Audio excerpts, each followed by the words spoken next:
And hello again. Um, Today is very busy the last few minutes.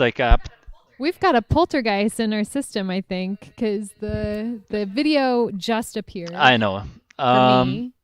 I think for everybody because I basically just officially started the stream. We had a little bit of chaos before starting because the camera decided to stop working and it demanded a driver all of a sudden out of nowhere. So Dieter was running around trying to make it work and finally got it a couple of minutes to Um, spare.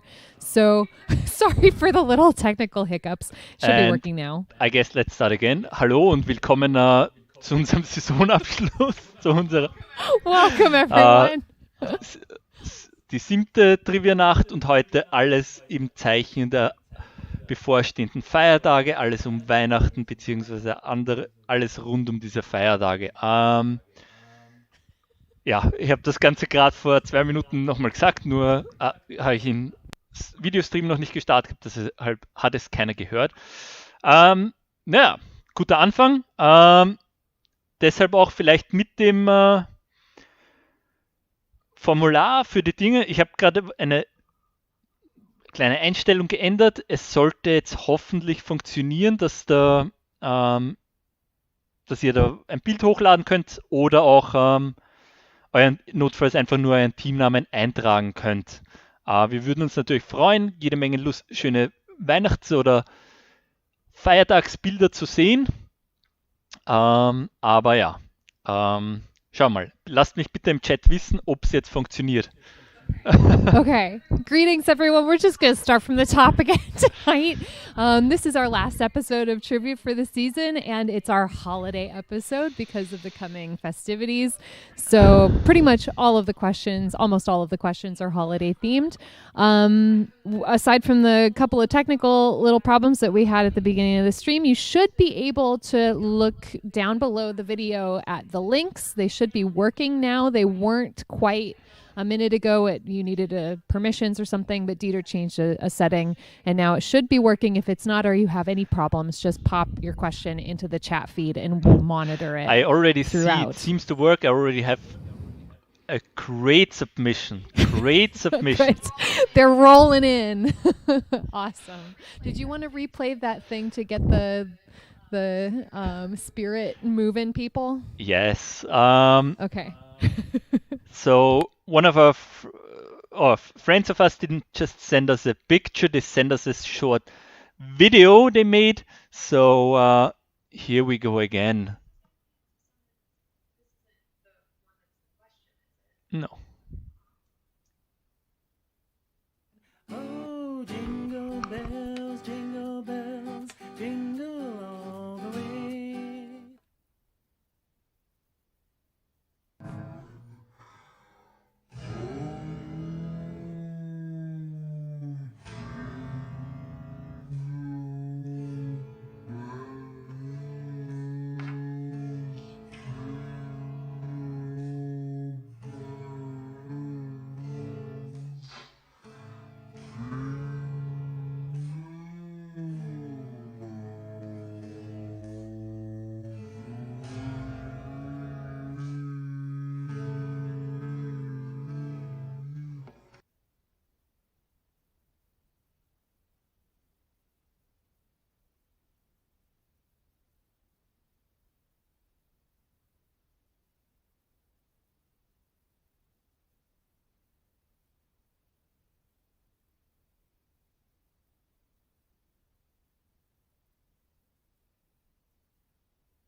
Okay, vielen Dank für diesen schönen Beitrag. Ja, ja.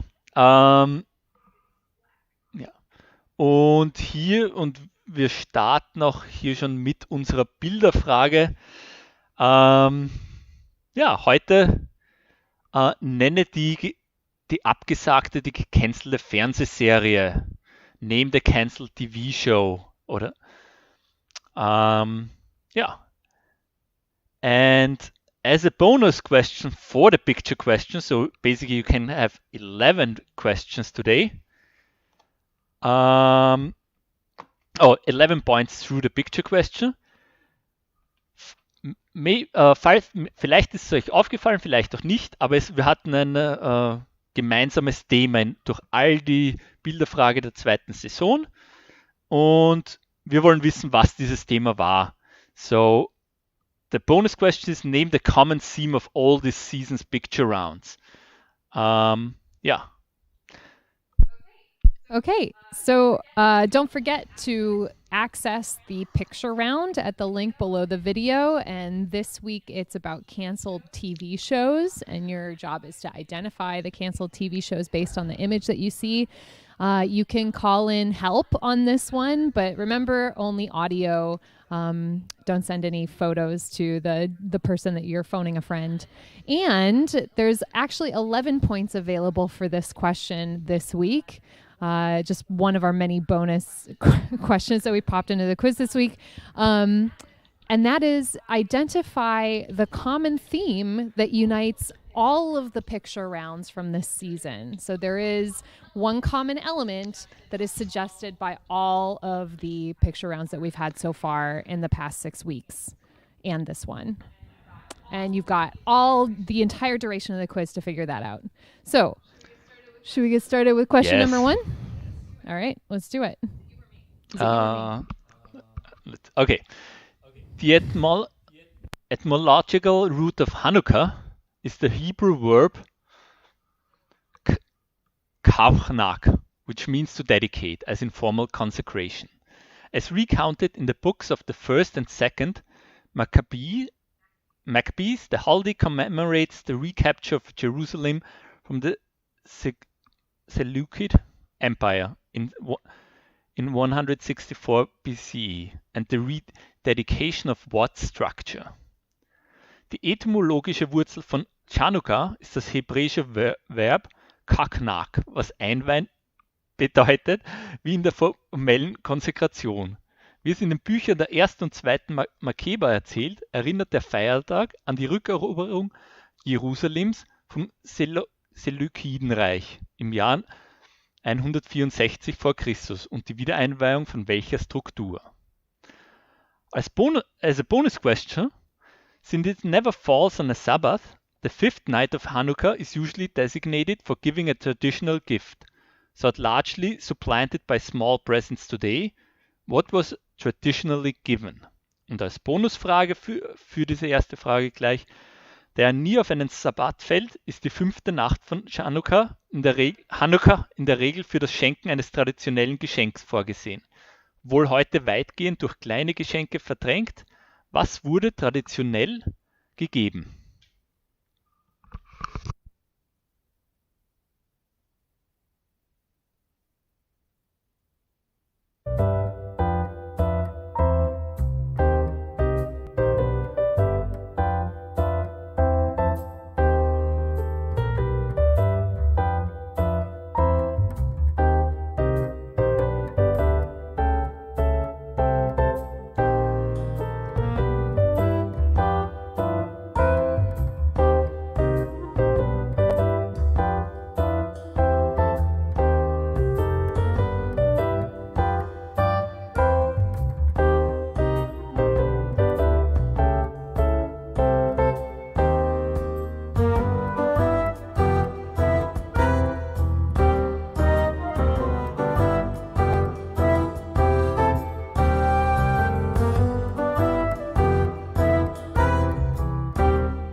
Okay, and we are at question number 2.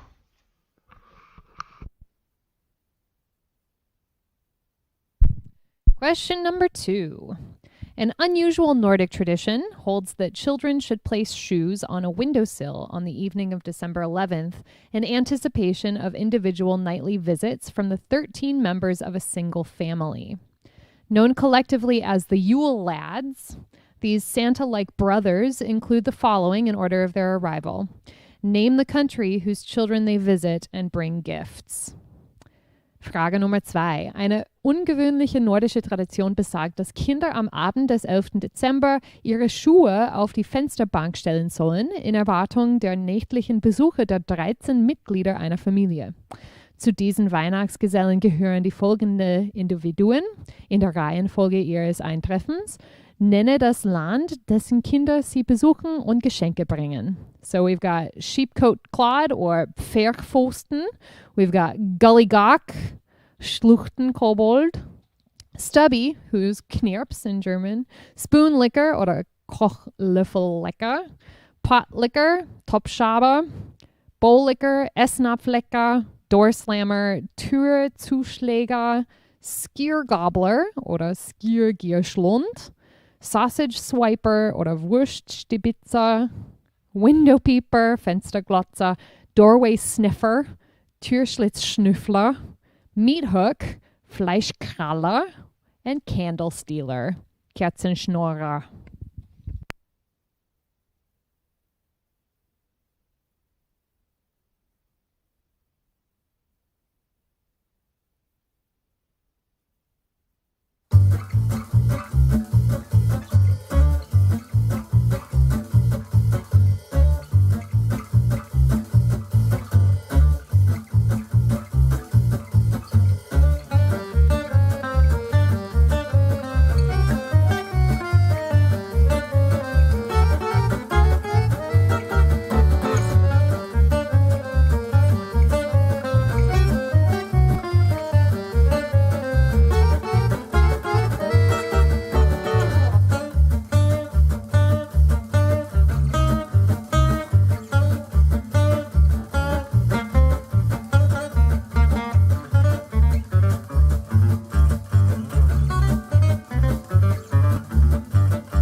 Okay, question number 3.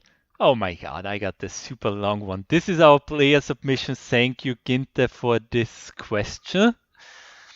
In early 1888, Vincent van Gogh moved from Paris to Arles in order to establish what he called a Studio of the South, a utopian place to live and collaborate with fellow painters while studying the surrounding countryside. That fall, he invited his now famous friend, a fellow artist, to stay at his house in Arles. The two painted together, shared ideas about painting and color, and argued a lot.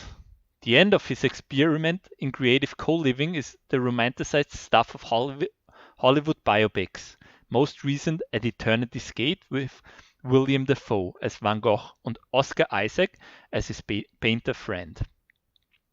And it was during this period that Van Gogh mutilated his left ear in a fit of rage, prompting his fellow artist to board a train back to Paris after just 9 weeks at Arles.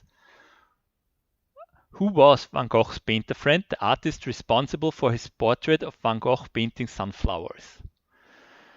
Whew, need a drink after this for the German one. Anfang 1888 zog Vincent van Gogh von Paris nach Arles, um dort ein, wie er es nannte, Atelier des Südens einzurichten. Ein utopischer Ort, um zu leben und mit Malerkollegen zusammenzuarbeiten. Während er die umliegende Landschaft studierte, in jenem Herbst lud er seinen inzwischen berühmten Freund, einen Künstlerkollegen, in sein Haus in Arles ein. Die beiden malten zusammen, tauschten Ideen über Malerei und Farbe aus und stritten sich viel. Das Ende dieses Experiments des kreativen Zusammenlebens ist der romantisierte Stoff von Hollywood-Biopics, zuletzt Van Gogh an der Schwelle zur Ewigkeit, mit William Dafoe als Van Gogh und Oscar Isaac als sein Malerfreund. Und es war während dieser Zeit, dass Van Gogh in einem Wutanfall sein linkes Ohr verstümmelte, was seinen Künstlerkollegen dazu veranlasste, nach nur 9 Wochen in Arles den Zug zurück nach Paris zu besteigen. Wer war Van Goghs Malerfreund, der Künstler für dieses Porträt von Van Gogh beim Malen von Sonnenblumen verantwortlich ist?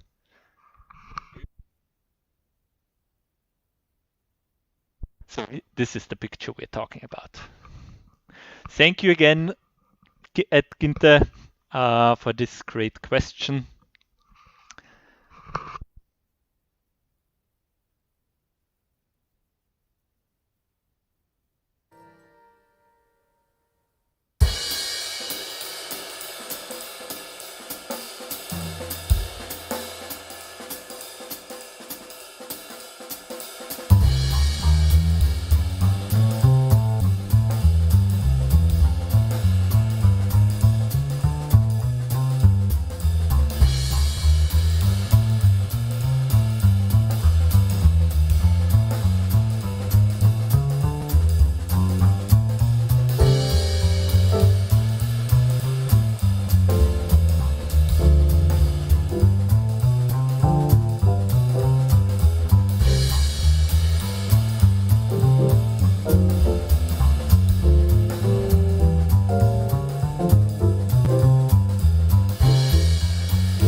And question number 4.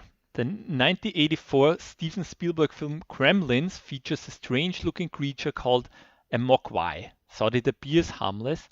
Doing one of 3 things will turn a Mogwai into a Gremlin. Name all 3 of those things. In dem Steven Spielberg-Film Gremlins aus dem Jahr 1984 gibt es eine seltsam aussehende Kreatur namens Mogwai. Obwohl er harmlos erscheint, verwandelt sich ein Mogwai in einen Gremlin, wenn er eins von 3 Dingen tut. Wir wollen von euch alle 3 Dinge wissen, was einen Mogwai into einen Gremlin ändert.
Okay, I just have the information from Gretel that yes, you're right, only one thing will turn him into a gremlin, but there's 3 things you're not supposed to do to him.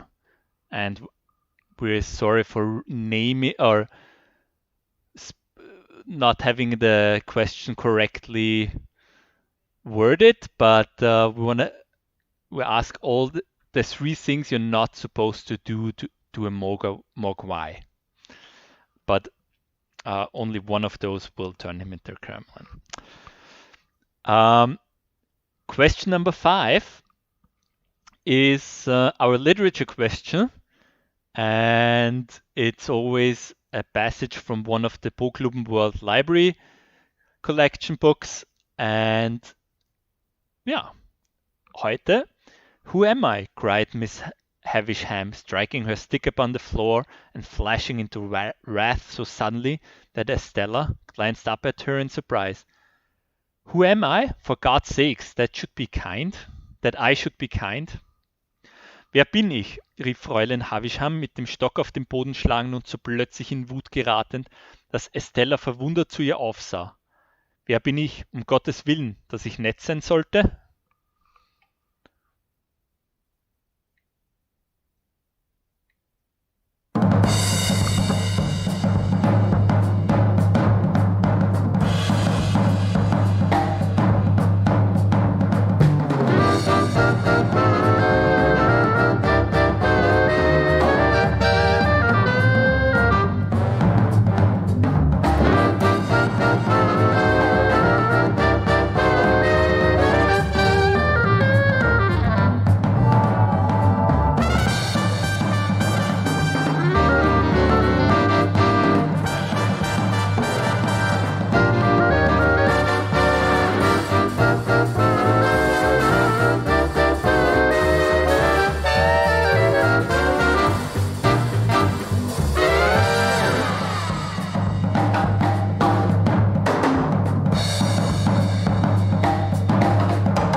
Okay, question number 6. Conceived in the wake of California's Watts riots and first celebrated in 1966, this 7-day holiday was inspired by Southern African harvest festivals and derives its name from the Swahili phrase meaning first fruits. What is the name of the holiday first recognized by presidential declaration in 1997? Dieser 7-tägige Feiertag wurde im Zuge der kalifornischen Watts-Unruhen konzipiert und 1966 zum ersten Mal gefeiert. Er wurde von südafrikanischen Erntedankfesten inspiriert und leitet seinen Namen von einer Swahili-Phrase ab, die erste Früchte bedeutet. Wie lautet der Name des Feiertags, der erstmals 1997 durch eine Erklärung des Präsidenten anerkannt wurde?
Question number 7. Occupying spot number 3 on the SE2EP, American Society of Composers, Authors and Publishers list of the most performed American holiday songs is a Christmas classic that originally premiered in the 1944 film Meet Me in St. Louis. Its original lyrics, much more melancholic than those typically used today, express the heartache of spending Christmas apart from loved ones, a theme that led to its broad initial success among World War II servicemen stationed overseas. What is the name of the song? Auf Platz 3 der American Society of Composers, Authors and Publishers Liste der meistgespielten amerikanischen Weihnachtslieder steht ein Weihnachtsklassiker, der ursprünglich im Film Meet Me in St. Louis aus dem Jahr 1944 uraufgeführt wurde. Sein ursprünglicher Text, viel melancholischer als der heute übliche, drückt den Herzschmerz aus, der entsteht, wenn man Weihnachten getrennt von seinen Lieben verbringt. Ein Thema, das zu seinem anfänglichen großen Erfolg unter den im Zweiten Weltkrieg im Übersee stationierten Soldaten führte. Wie lautet der Name des Liedes?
Question number 8.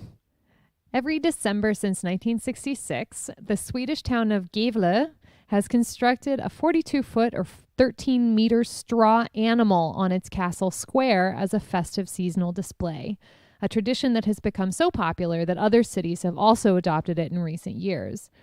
This animal has long been a Scandinavian holiday symbol, with probable origins in pagan harvest festivals and later associated with worship of the Norse god Thor, whose chariot was pulled by them. What is the animal? Frage Nummer 8. Seit 1966 stellt die schwedische Stadt Gävle jedes Jahr im Dezember auf dem Schlossplatz ein Strohtier auf. Eine Tradition, die so populär geworden ist, dass auch andere Städte sie in den letzten Jahren übernommen haben. Dieses Tier ist seit langem ein skandinavisches Feiertagssymbol, das wahrscheinlich auf heidnische Erntefeste zurückgeht und später mit der Verehrung des nordischen Gottes Thor, dessen Wagen von ihnen gezogen wurde, verbunden wurde. Was ist das Tier?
Okay, question number 9. What Christmas tradition, first popularized in the United States by President Grover Cleveland in the late 1890s, now accounts for around 6.63 billion kilowatt hours of American energy consumptions annually, the equivalent of powering the entire country of El Salvador for a year. Welche Weihnachtstradition, die in den Vereinigten Staaten erstmals von Präsident Grover Cleveland Ende der 1890er Jahre eingeführt wurde, ist heute für rund 6,63 Milliarden Kilowattstunden des jährlichen amerikanischen Energieverbrauchs verantwortlich. Das entspricht dem Stromverbrauch des gesamten Landes El Salvador für ein Jahr.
it's time for potent potables. Potent potables. This is our question that pays tribute to Jeopardy and our drinking habit, which has only increased. Fun since fact: the we last got a warning from YouTube because of Jen's question, who used the Jeopardy theme. So we got a slight warning, and now we can't make any money out of that quiz anymore. How are we going to live without monetizing this quiz? Actually, I'm glad. If we were to get a YouTube flag on anything, I'm somehow honored that it's on the Jeopardy theme. Okay, question number 10.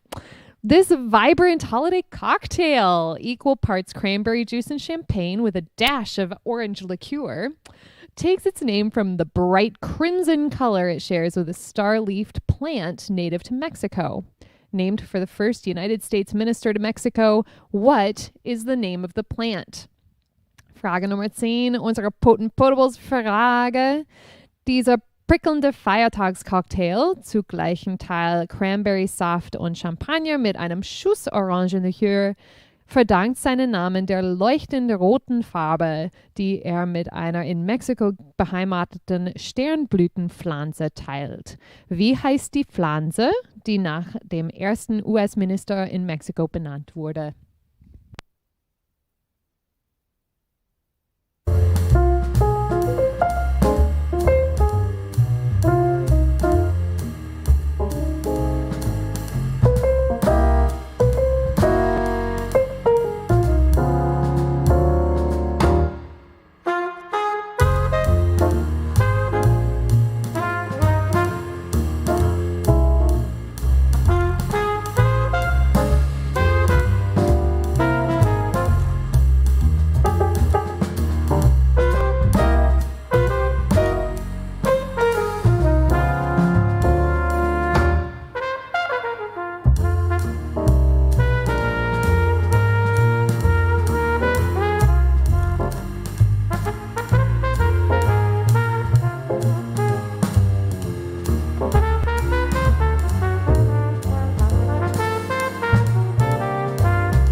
Okay, question number 11. This bishop of Myra, born in Lycia in modern-day Turkey around 270 AD, is credited with a number of miracles and good works that ultimately resulted in his unofficial recognition as a Catholic saint.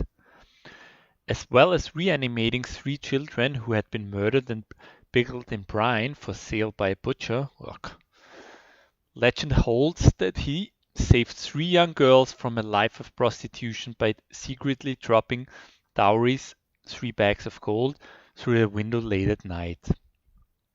Other stories cite similar secret gifts of money for saving a port city from starvation and sparing innocent convicts from execution. By what name is he commonly known? Diesem Bischof von Myra, der 270 nach Christus in Lykien in der heutigen Türkei geboren wurde, wird eine Reihe von Wundern und guten Taten zugeschrieben, die schließlich zu seiner inoffiziellen Anerkennung als katholischer Heiliger führten. Neben der Wiederbelebung 3 Kinder, die ermordet und in Salzlake eingelegt worden waren, um von einem Metzger verkauft zu werden, rettet er der Legende nach 3 junge Mädchen vor einem Leben in der Prostitution, indem er ihnen spät in der Nacht heimlich mit Gift 3 Säcke Gold durch ihr Fenster fallen ließ. Andere Geschichten zitieren ähnlich geheime Geldgeschenke. um eine Hafenstadt vor dem Verhungern zu retten und unschuldige Sträflinge vor der Hinrichtung zu bewahren. Unter welchem Namen ist er allgemein bekannt?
Question number 12 is our Name That Song question this season, and we have another submission from a participant for your listening pleasure this time. What you're about to hear is performed by Meredith on her ukulele, which you may recognize this melody from renditions by Enrico Caruso, Elvis Presley, Perry Como, Dean Martin, and Marguerite Piazza. The lyrics it's given in Sweden commemorate a 4th century martyr who brought food to persecuted Christians by finding her way through the Roman catacombs with a candlelit wreath on her head. Celebrated on December 13th, name the saint that lends her name to this song. Frage Nummer 12, was ihr gleich hören wird, ist ein Lied von Meredith auf ihr Ukulele vorgetragen. Vielleicht kennt ihr diese Melodie aus ihren Darbietungen von Enrico Caruso, Elvis Presley, Perry Como oder Dean Martin und Marguerite Piazza. Der schwedische Text erinnert an eine Märtyrerin aus dem 4. Jahrhundert, die verfolgten Christen Nahrung brachte, indem sie sich mit einem der Kerzen beleuchteten Kranz auf dem Kopf einen Weg durch den römischen Katakomben bahnte. Gefeiert am 13. Dezember, nenne den Heiligen. There's a bonus question associated with this question as well. And the bonus is, the song's original lyrics extol the beauty of a specific coastal town and invite a boatman to enjoy the evening breezes from the water. And we want to know which country the song originated in.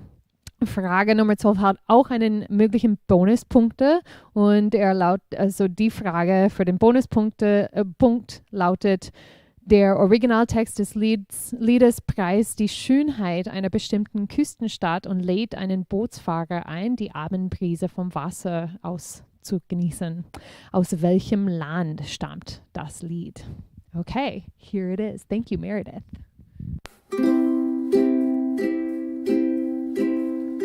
Da da da da da da da da da da da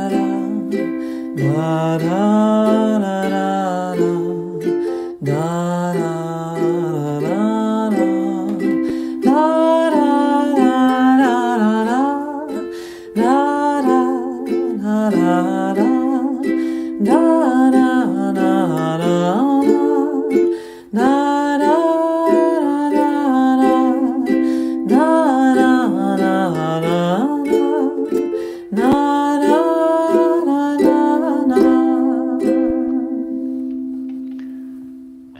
gonna play it again.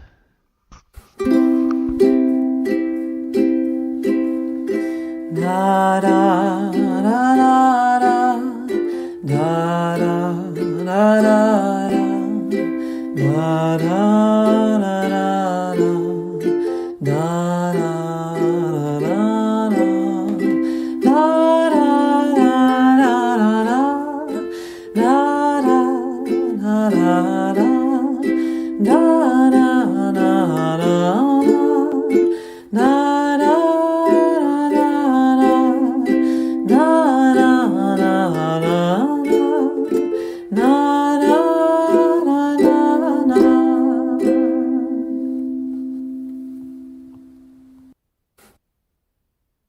Okay, thank you, Meredith.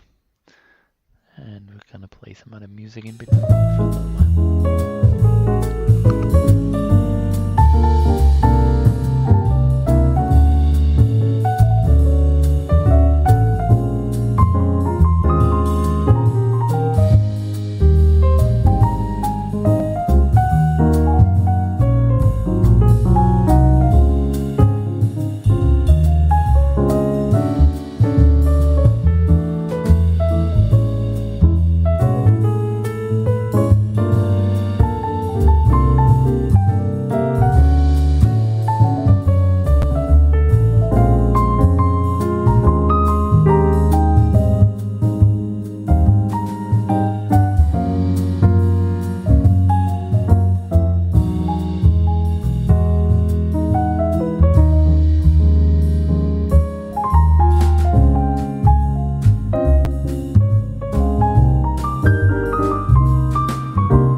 Okay, and question number 13.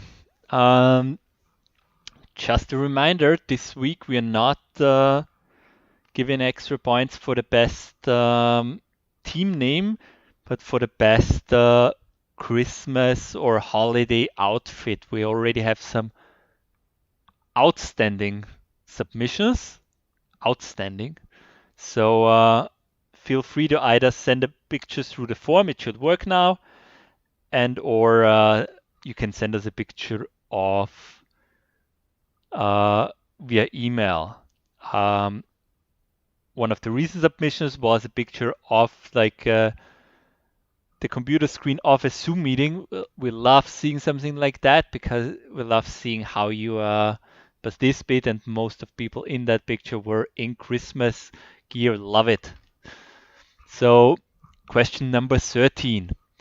Speaking of holiday songs, two of the 12 gifts listed in the 12 Days of Christmas are believed to share a single etymological origin, the Greek term berdix, which may be derived from the verb berdestai, meaning to break wind, inspired by the sound it makes. While one made its way directly to English, the other took a detour through Old French as Bertrix or Berdrix before being misinterpreted as a completely different word in English. Name either of the two gifts. Apropos Weihnachtslieder. 2 der 12 Geschenke, die in der 12 Days of Christmas aufgeführt sind, haben vermutlich einen gemeinsamen etymologischen Ursprung. Den griechischen Begriff Berdix, der möglicherweise vom Verb berdestai abgeleitet ist, was so viel bedeutet wie den Wind brechen, inspiriert durch das Geräusch, das es macht.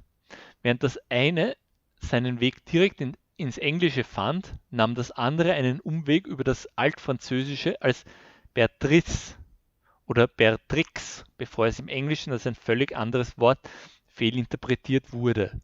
Nenne eines der beiden Geschenke.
Question number 14. While Christmas is not an official holiday in Japan, the Japanese often observe it with two specific foods. Following a 1974 successful advertising campaign by KFC called Kentucky for Christmas, Kurusumatsu ni wa Kentucky, it has become common to eat fried chicken on Christmas Day. The other item was added to the emoji alphabet in 2015. What is this other item? Frage Nummer 14. Obwohl Weihnachten in Japan kein offizieller Feiertag ist, begehen die Japaner ihn oft mit zwei bestimmten Speisen. Nach einer 1974er erfolgreich durchgeführten Werbekampagne von KFC mit dem Titel Kentucky for Christmas oder Kurisumasu Niwa Kentucky ist es üblich geworden, am ersten Weihnachtsfeiertag Brathähnchen zu essen. Das andere Elemente wurde 2015 dem Emoji-Alphabet hinzugefügt. Was ist es?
Question number 15 is our dumb crime. In mid-December of 2014, a family in Königsborn, Germany, near Dortmund, came home to an unpleasant surprise. In addition to stealing valuables, the two thieves had left a scene reminiscent of Harry and Marv's calling card from the 1990 hit Home Alone. What did the two bandits do to the burgled house before making their escape? Mitte Dezember 2014 erlebte eine Familie in Königsborn bei Dortmund eine böse Überraschung. Die beiden Diebe hatten nicht nur Wertsachen gestohlen, sondern auch eine Szene hinterlassen, die an die Visitenkarte von Harry und Marv aus dem Kinohit Kevin allein zu Hause von 1990 erinnerte. Was haben die beiden Räuber vor ihrer Flucht mit dem eingebrochenen Haus angestellt?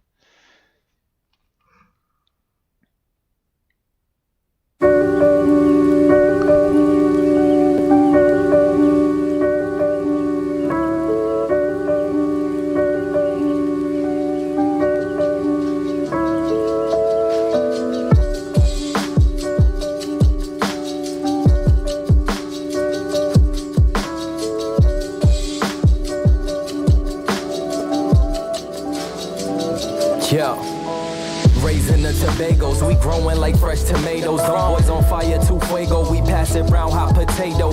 Everything is nuevo. I'm with my sweetie like Quavo. Need my cheese, need that queso. Need my bread, need that bankroll. Wake up, yes, Lord, I'm thankful. Another day on my schedule. Steady blocking the devil. I tell a hater, God bless you. Cherish moments that special. You gotta keep the memento. If you love me, then I love you, and I could never forget you. Some memories don't fade. Sometimes you miss the old days, but nothing changed unless you change. What's around you, how you think, how you live, how you speak, how you walk, how you blink, how you talk, how you teach, how you reach, let it sing. What's your purpose? What's your passion? Through the pain, what's your plane? Is it plane? On a plane? Hydroplane? I'm just playing. What's your purpose? What's your passion? Did it pain? What's your plane? Is it plane? On a plane? Hydroplane? I'm just playing. A beat by Joby, feel like Obi-Wan Kenobi, cause I'm a star and they can't hold me like I'm Kobe in the fourth. Yeah, nothing is ever forced. We headed straight to the source. No middleman, little man. Let me show you if you was lost. Took a couple college courses, but I ain't finished that shit.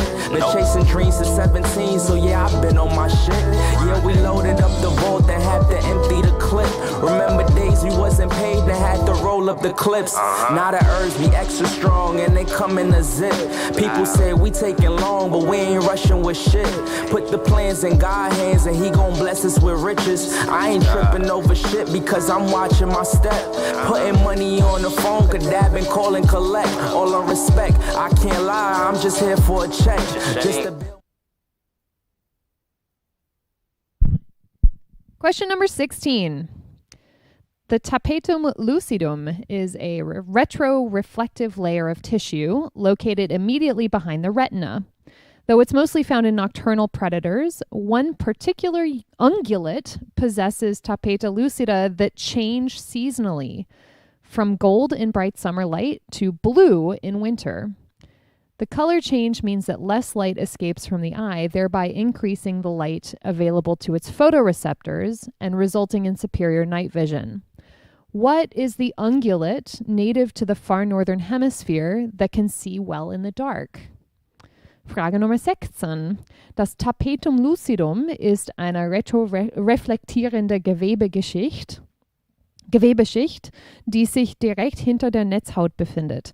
Obwohl es meist bei nachtaktiven Raubtieren zu finden ist, besitzt ein bestimmtes Huftier Tapete lucida, die sich jahreszeitlich verändern, von Gold im hellen Sommerlicht zu Blau im Winter. Der Farbwechsel bedeutet, dass weniger Licht aus dem Auge entweicht, wodurch mehr Licht für die Fotorezeptoren zur Verfügung steht, was zu einer besseren Nachtsicht führt. Welches in der nördlichen Hemisphäre beheimatete Huftier kann gut im Dunkeln sehen?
Question number 17.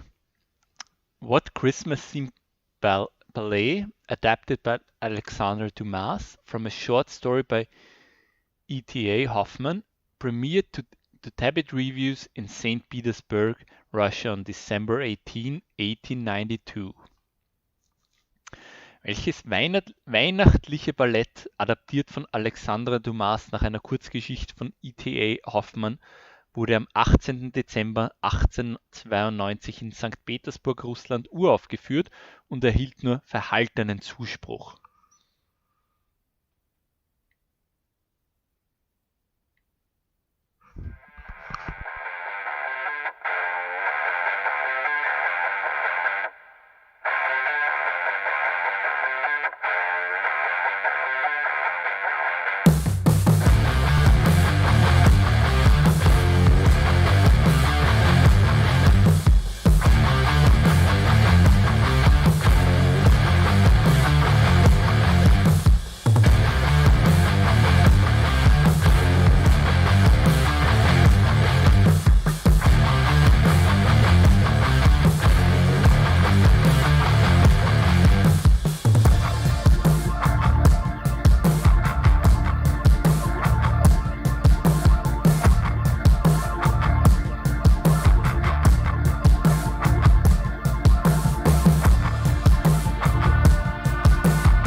Okay, question number 18.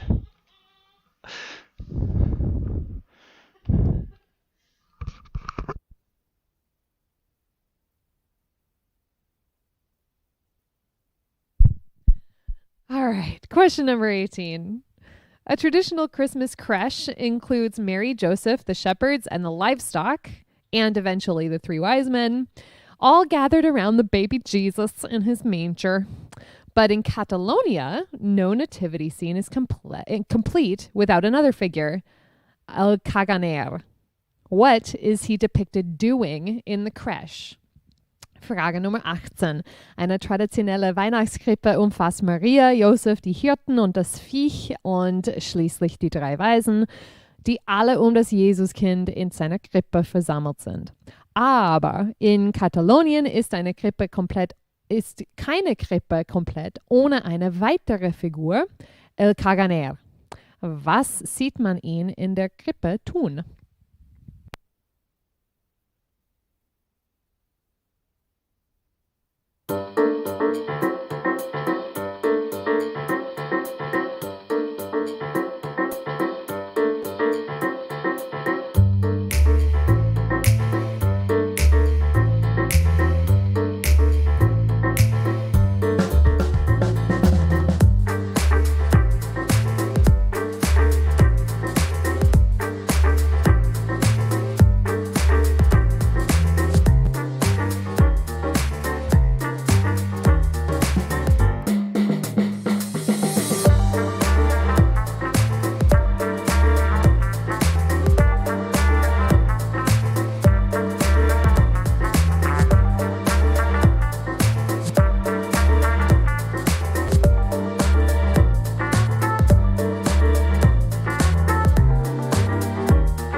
Okay, question number 19.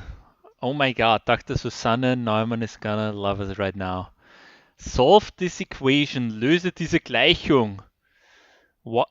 Yeah, I'm not even trying to pretend to say this in a correct way. So, solve the equation.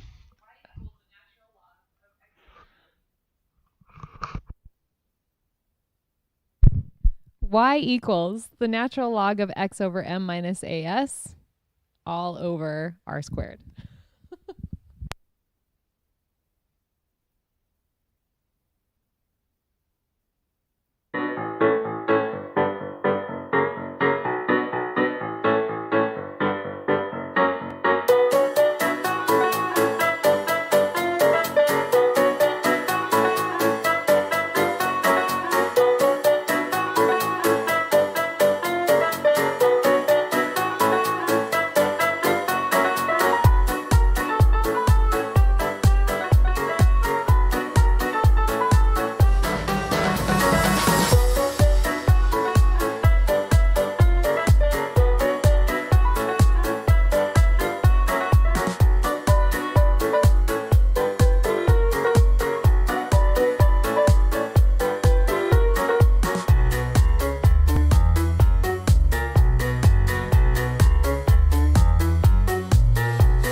Okay, question number 20 is another guest submission. Thank you, Anthony. Playing another instrument again, or playing an instrument again, this time with video. So, gonna show you the video and afterwards show you the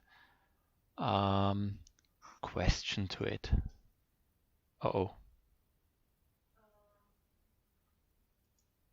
Or maybe oh. Let me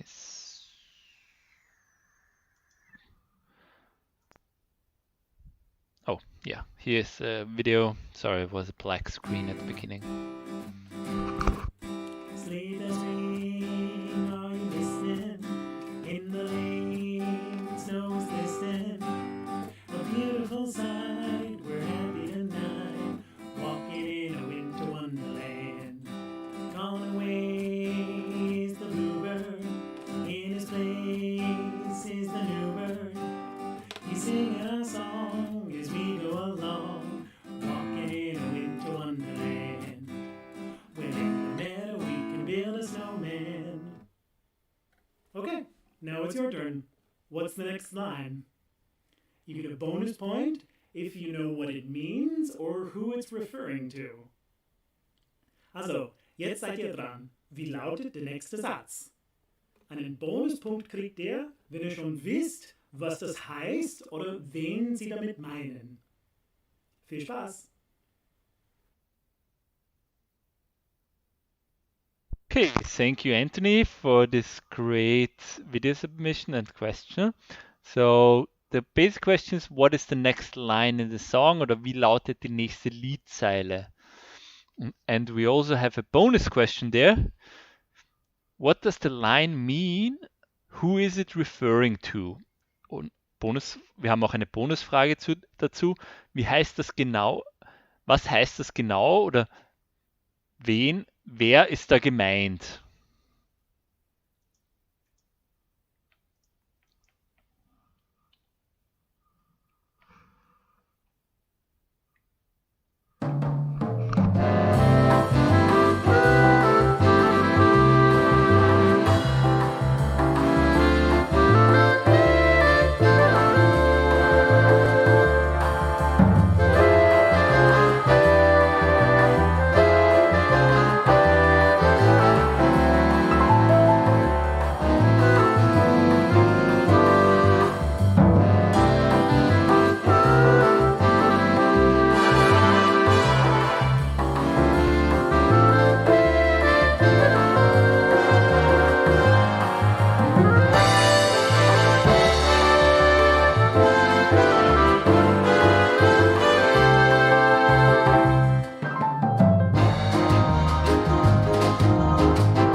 Question number 21 is a mouthful, so buckle in, everybody. While Christian tradition designates the 25th of December for commemoration of the birth of Jesus Christ, none of the nativity accounts in the Gospels mention specific dates. By rebranding the older pagan celebrations surrounding Saturnalia and the winter solstice on or around December 21st, the early church could appropriate the tradition in service of their own dogma. But the choice of the 25th specifically is probably due to the broad popularity of a Zoroastrian deity, one hailed as the light of the world when he was born to a virgin on December 25th, then placed in a manger and attended by shepherds, who was the sun god believed by his devotees to have died for the sins of mortals before being resurrected the following Sunday, and through whom eternal life is possible for those who symbolically consume his flesh and blood. Frage Nummer 21. Während die christliche Tradition den 25. Dezember zum Gedanken an die Geburt Jesu Christi bestimmt, erwähnt keine der Geburtserzählungen in den Evangelien spezifische Daten. Indem die frühe Kirche die älteren heidnischen Feiern rund um die Saturnalien und die Wintersonnenwende am und um den 21. Dezember umbenannte, könnte sie sich die Tradition in den Diensten ihres eigenen Dogmas aneignen. Aber die Wahl des 25. ist wahrscheinlich auf die große Popularität einer zoroastrischen Gottheit zurückzuführen, die als das Licht der Welt gefeiert wurde, als sie am 25. Dezember von einer Jungfrau geboren wurde, dann in eine Krippe gelegt und von Hirten besucht wurde. Wer war der Sonnengott, von dem seine Anhänger glaubten, er sei für die Sünden der Sterblichen gestorben, bevor er am folgenden Sonntag wieder auferstand und durch das ewige Leben für diejenigen möglich ist, die symbolisch sein Fleisch und Blut zu sich nehmen?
Question number 20 here. Short reminder, if you haven't done so, please send us your Christmas outfit extravaganza. Exactly. Let us see if you are in a Christmassy outfit, you and your team maybe. Send us a picture of them. Would love to see it. We give an extra point to the best outfit or staging. Okay. Takanakui is an established annual tradition for the inhabitants of Chumbivilcas province near Cusco, Peru, held on the 25th of December. After several preliminary drinking days and a communal drinking session in local church that morning, participants don costumes inspired by 5 Andean cultural symbols and process singing and dancing to a circle in the town center. There they engage in the legally binding process of settling old disputes. What is the activity they use to settle those disputes? Takanakui ist eine etablierte jährliche Tradition für die Bewohner der Provinz Chumbivilcas in der Nähe von Cusco, Peru, die am 25. Dezember stattfindet. Nach mehreren Vortrinktagen und einem gemeinsamen Trinkgelage in der örtlichen Kirche am Morgen ziehen die Teilnehmer Kostüme an, die von 5 andinen Kultursymbolen inspiriert sind und ziehen singend und tanzend zu einem Kreis im Stadtzentrum. Dort lassen sie sich auf einen rechtsverbindlichen Prozess zur Beilegung aller Streitigkeiten ein. Was ist die Aktivität, die zur Beilegung aller Streitigkeiten dient?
Question number 23.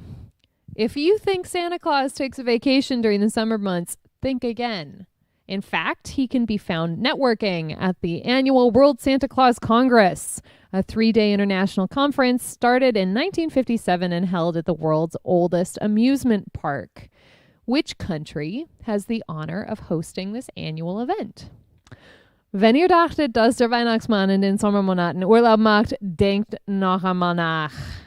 Tatsächlich ist er beim jährlichen World Santa Claus Congress zu finden, eine 3-tägige internationale Konferenz, die 1957 ins Leben gerufen wurde und im ältesten Vergnügungspark der Welt stattfindet.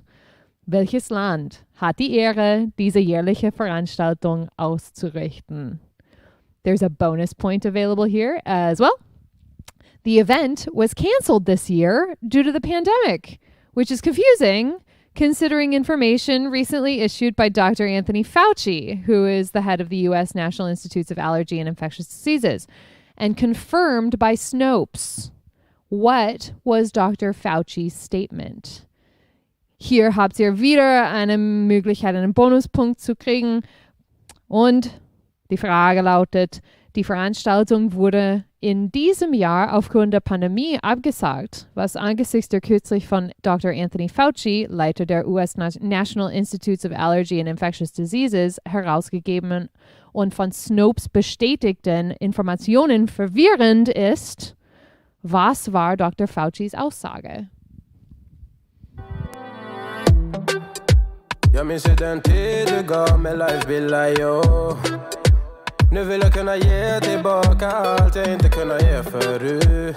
Det finns ingen annan där som kan stå här by my side, oh why. Sättet du rör på det får mig att dö för dig baby. För de här yardis, de vill ju bara dra ner oss. Men du är fett och vanlig.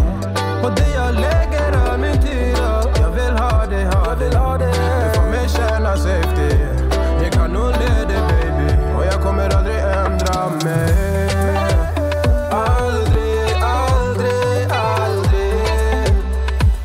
Känna så här för någon annan än det.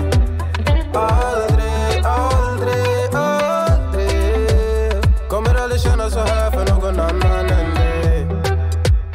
Varje gång jag bak på det jag tänker vilket kap jag har gjort. Jag skulle gå tillbaks i tid, göra om allt igen och förstå. Ser det som ett allt, det är det jag vill wifa. Yardis, de vill ju bara dra ner oss. Men du är fett och vanlig. Och det jag lägger av min tid jag vill ha det. Du får mig känna safety. Jag kan nog leda dig baby. Och jag kommer aldrig ändra mig. Aldrig kommer aldrig känna så här för någon annan än det.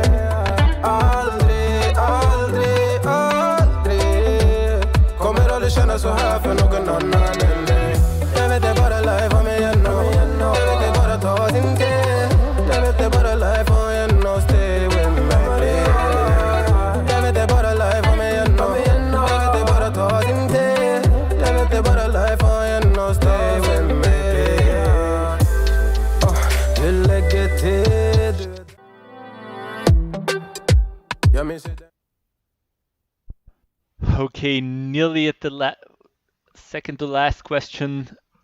As they re-entered the Earth's atmosphere on December 16th, 1965, the Gemini 6 crew reported the following to Mission Control. Houston, we have an object. It looks like a satellite going from north to south, up in a polar orbit. He's in a very low trajectory traveling from north to south and has a very high climbing ratio. Looks like he may be going to re-enter pretty soon. Stand by. You might just let me try to pick up that thing. This was followed by a transmission of Jingle Bells played live on the first 2 musical instruments to be smuggled into space. Name both instruments. Als sie am 16. Dezember 1965 wieder in die Erdatmosphäre eintraten, meldeten die Gemini 6 Crew Folgendes an die Missionskontrolle. Houston, wir haben ein Objekt. Es sieht wie ein Satellit aus, der sich in einer polaren Umlaufbahn von Norden nach Süden bewegt. Er befindet sich in einer sehr niedrigen Flugbahn, die von Norden nach Süden verläuft und hat eine sehr hohe Steigrate. Sieht so aus, als würde er bald wieder eintreten. Bleiben Sie dran. Ich könnte versuchen, das Ding aufzufangen. Es folgt eine Übertragung von Jingle Bells, live gespielt auf den ersten beiden Musikinstrumenten, die ins All geschmuggelt wurden. Nenne beide Instrumente.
Last question, everybody, which means you need to, if you haven't already, submit those pictures of you in your Christmas best through the link below the video. We want to see some crazy holiday extravaganza eleganza.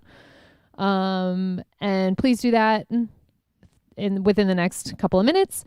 Even if you don't submit a photo, you'll need to select a team name and enter some information in that table so that you can. But that's not so urgent because we won't need that until we tally points. So, question number 25, last question. In 2006, Forbes magazine removed Santa Claus from its Forbes fictional 15, a list of the world's wealthiest fictional characters. Why? Frage Nummer 25. Im Jahr 2006 entfernte das Forbes Magazine den Weihnachtsmann von seiner Forbes Fictional 15, einer Liste der reichsten fiktiven Charaktere der Welt. Warum? Here you get another opportunity for a bonus point. Name one of the characters that appears in the top 5 slots of the most recent Forbes Fictional 15 list, the most recent being 2013. Hier habt ihr wieder eine Möglichkeit für einen Bonuspunkt. Nenne eine der Figuren, die auf den ersten 5 Plätzen der aktuellsten, also 2013 ist der aktuellste Liste, Forbes Fictional 15 Liste erscheint.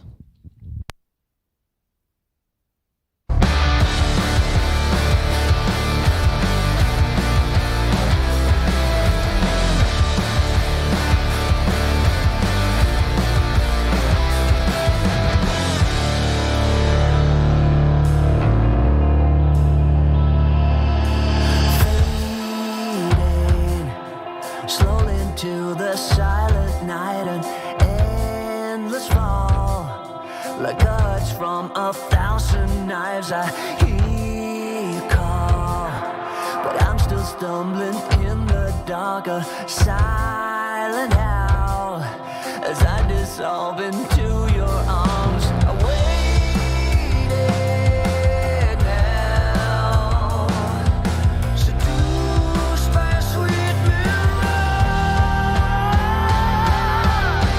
We could leave or we could stay, so stay wide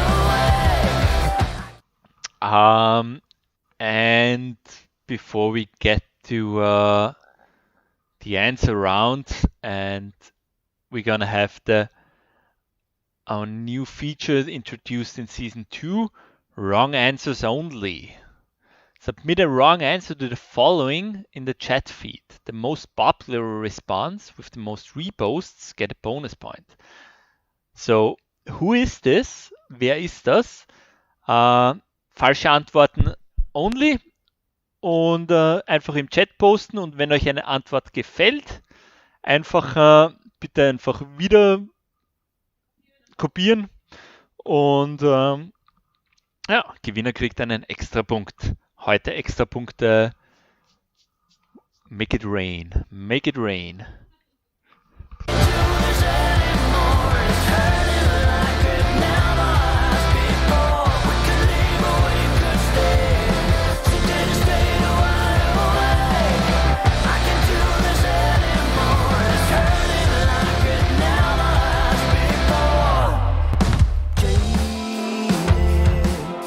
The scar you left feels like an open wound. I'm down and low. Don't wake me up, it's still too soon. I hear you call, but I'm still falling deep in love. I'm washed away and carried to your sweet embrace. I waited now, seduced by a sweet mirage. We could leave or we could stay, so stay wide awake. I can't do this anymore. It's hurting like it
Okay.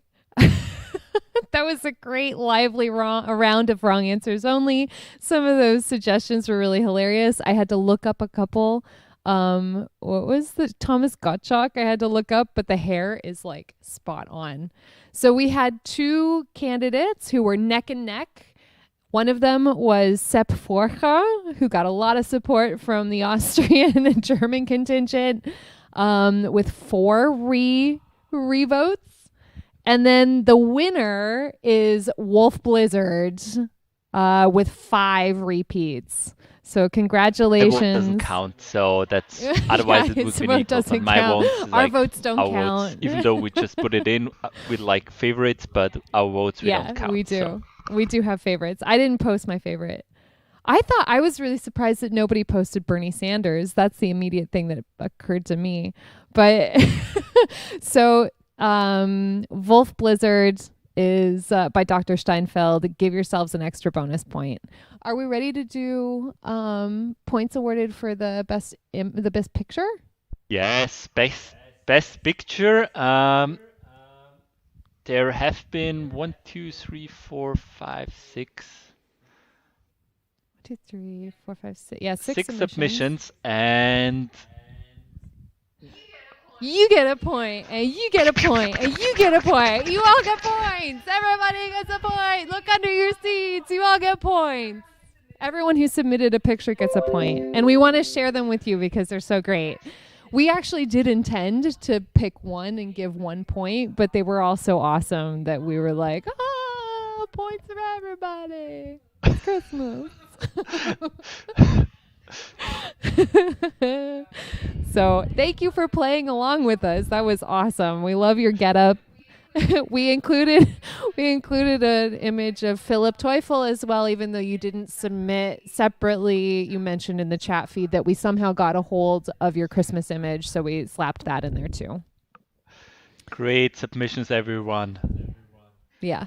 If I have to give a shout out, I give it to Steve. Steve With the ties and the hats. is back. Yeah, nice. That sweater, I think, is older than you are.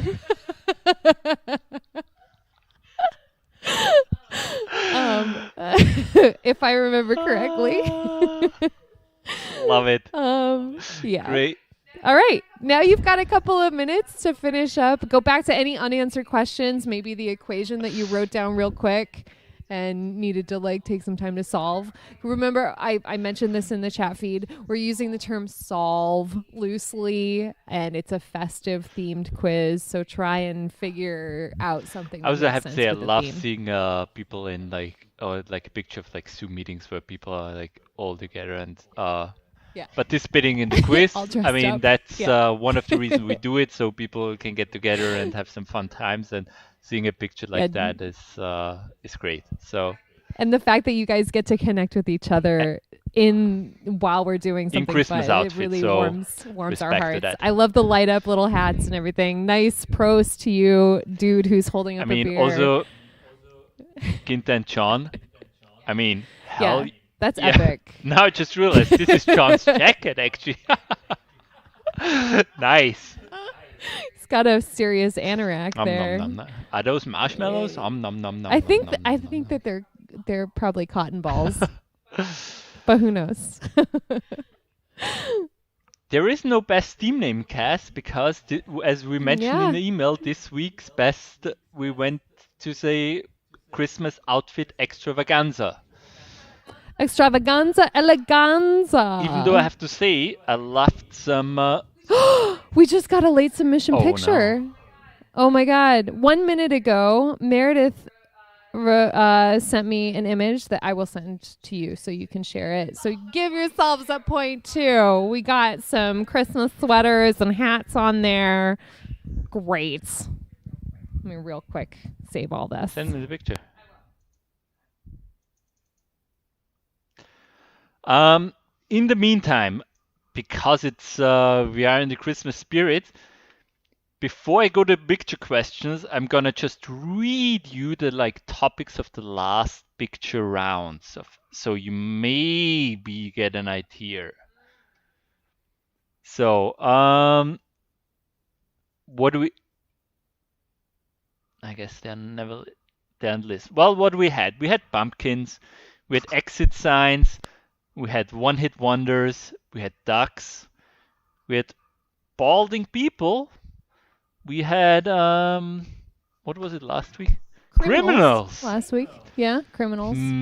What's the common theme? And this week was canceled shows. And that theme touches on the fact that this is our last episode, but also speaks to the larger unifying theme. So with that information, maybe you can come up with the common theme. We will answer it shortly. Yeah, we won't give you the answer now, but for those of you who weren't with us for every single episode this season, maybe something to think about. All right, we're going to take a minute or two to give you Meredith's team's picture and give you a minute to finish up any unanswered questions, and then we'll be back with the answers to the picture round. 1 minute.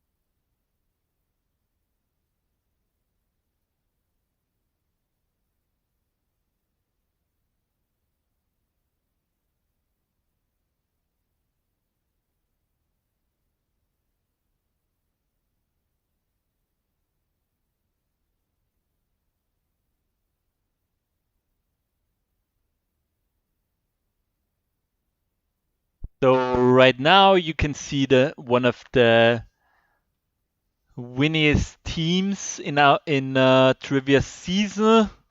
It's a team located in Hamburg and around Germany and general. That's Meredith and their team. They have been rocking solidly and winning like a bunch of trivias. So here they are in their lovely Christmas outfit. Love it. Oh, I love the little guy on the sweater here. It's like a little Waschbär. Love it. Okay. Answer time. Picture round. Cancelled shows. Picture 1, Twin Peaks got cancelled and then I guess picked up again. And I mean, we did get a remake or like a conclusion 2 years ago? Like soon, but initially got cancelled. Such a weird show and such a weird soundtrack. Gives you the creeps. Oops. There. That was Log Lady. Those of you familiar with the show, you might recognize that's the agent in the back and Log Lady. Talking about the Diner's Cherry Pie. That's like 3 clues right there for Twin Peaks. If you know the show, then that's a dead giveaway. All right, question number 2. I didn't watch this in the 90s, but a bunch of my friends did. I think it was on MTV, so you might have had to have cable in order to access it. This is Daria. And they're thinking of rebooting it, actually. There's been chatter about making a reboot. Number 3. Dinosaurs oder die Dinos. Such a weird show. I hated that show. It's so weird. The voices were so annoying, especially the baby. The voice was so annoying. Question number 4, also a show I was not really into. I think also aired on MTV, Ren and Stimpy, with the disgusting, Ren was a cat and Stimpy was a chihuahua, and they would barf and poop on each other and stuff and eat it, and lots of it was gross. It was a gross show, but it got canceled after I think 2 or 3 seasons. Question number 5. This is a great show. Dieter doesn't like it that much because the first-person camera and the awkwardness make him cringe. But I freaking love this show. Arrested Development. That's Lucille and Buster, who have an odd mother-son relationship. Yeah, Arrested Development. It was canceled before its time. Question number 6. I wouldn't have recognized that. Really? We watched What? it. Yeah, we watched all of the available No, seasons you of watched this. because I wasn't into it. We watched at least 2 seasons No, together. no. I didn't watch Sense8. Like, This is this is a series that was conceived and directed by the Wachowski siblings and sisters, and it I think was canceled after the second season, and then was remounted as like a single internet available film. yeah, But fans went nuts and they tried to Definitely not campaign one of to the things I remount it watched. and stuff. It was an watch odd that guy. series. Oh yeah. Question number 7. Yeah. Blouses. Chappelle's versus show. shirts. Blouses versus shirts. Game blouses. That and Rick James and Cocaine is a the hell of a black drug. blind racist character. There are so many great characters in Chappelle's show, but it got canceled because Dave Chappelle decided to cancel it after he had kind of a falling out with one of the producers. So still, show was canceled before everyone thought it would If be. you have never seen, watch Dave Chappelle clips. It's like hilarious. Especially the Prince. So Eddie Murphy has this brother who died recently, I think only like last year or the year before. Charlie Murphy.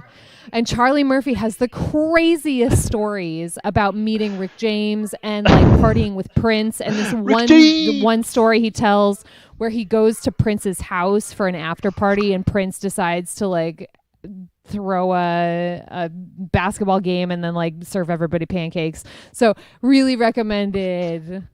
In If general, you like search on YouTube, look for Chappelle show is like, the black blind racist oh too boy, is there's just brilliant. a lot of good things. It's great. Not Okay. a great show, I have Question to number say. 8. Hannibal. Yeah, ended prematurely. I mean, yeah. I don't know. They were Mads like 4 seasons, Mikkelsen. but I thought it could have kept on going. It was compelling still. Mads Mikkelsen as Hannibal Lecter, and hopefully the picture was a giveaway with the masking. I saw a trailer He's of a movie with him where they basically come up with the idea of everything is better if you're like slightly drunk, and they do it like in an experimental thing. So Wait, so you're supposed to watch the TV shows? no, slightly they drunk? basically in the movie like come up with the idea that life is better if you're like slightly drunk. So they basically always keep a certain level of buzz. In Hannibal? No, not in Hannibal. In like a new movie with Matt. With yes. Mads Mikkelsen. Okay. I was trying to connect the dots Okay. there. Question number 9. Never saw this show. It's This was a kind of a more of an American 80s thing. Scott Bakula, Quantum Leap. It was aired in Germany and Austria as Zurück in die Vergangenheit, where Scott Bakula would kind of go through time, and each episode was kind of dedicated to him playing out different roles in different time periods. Question number 10. I didn't know this show. I did. I liked it at the beginning. It got weird and it got like strange. Seems like a lot of other heroes. Like, John Wilson is the Quantum Leap expert, apparently. We can direct any questions about Quantum Leap to him. We're not super familiar with So the here we got them all again, all listed, all 10 questions. Twin Peaks, Daria, Dinosaurs, Ren and Stimpy, Hannibal, Chappelle Show, Sense8, Heroes, and Quantum Leap, and Arrested Development in no particular order. And bonus questions. So I told you what the questions of all the previous picture rounds were. With that, excuse me, with that information, I think you should have been able to figure it out. Oh, here you go again, like pumpkins, exit signs, one-hit wonders, ducks, balding hand, criminals, and canceled TV shows.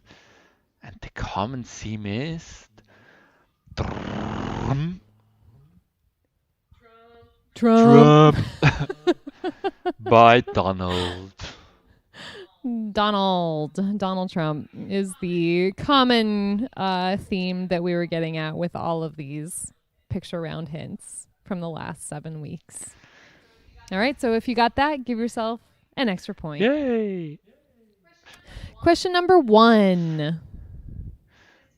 This was the etymological root of Hanukkah, and we were looking for what was being dedicated in the celebration of Hanukkah that birthed the holiday.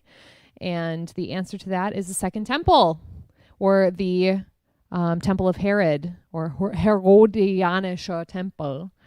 If you just got the temple, then that's fine. We'll accept that.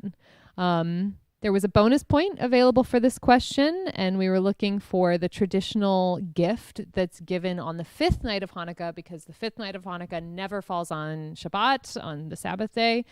And that was a little hint, because one of the things that you're not supposed to do on the Sabbath is handle money. And so the answer is gelt, Hanukkah gelt, Hanukkah money. Okay, traditionally, it was money that was given first by children to their teachers and then to children. Now it's kind of been supplanted by little gifties, but traditionally it was money. So name the countries whose children are visited by the Yule lads and who bring gifts by the Pferchtpfosten, the Schluchtenkobold, and the Kochlöffellecker. The countries Island or Iceland. Yep. These are 13 brothers. They've got parents as well, a mother who steals lazy children and cooks them into a stew and then feeds them to their father, who apparently doesn't do a whole lot other than eat the children's stew. And then there's a black cat who hunts the children. And yeah, other than the children eating, apparently all of their sons are nice. They just have these little kind of odd proclivities where they show up and lick your bowls or lick your cooking spoons or sniff your door. Hopefully you were able to pick out one particular clue in this question. The skyr gobbler. Skyr is a type of yogurt that is unique to Iceland. So question number 3 was our guest submission from Ginta.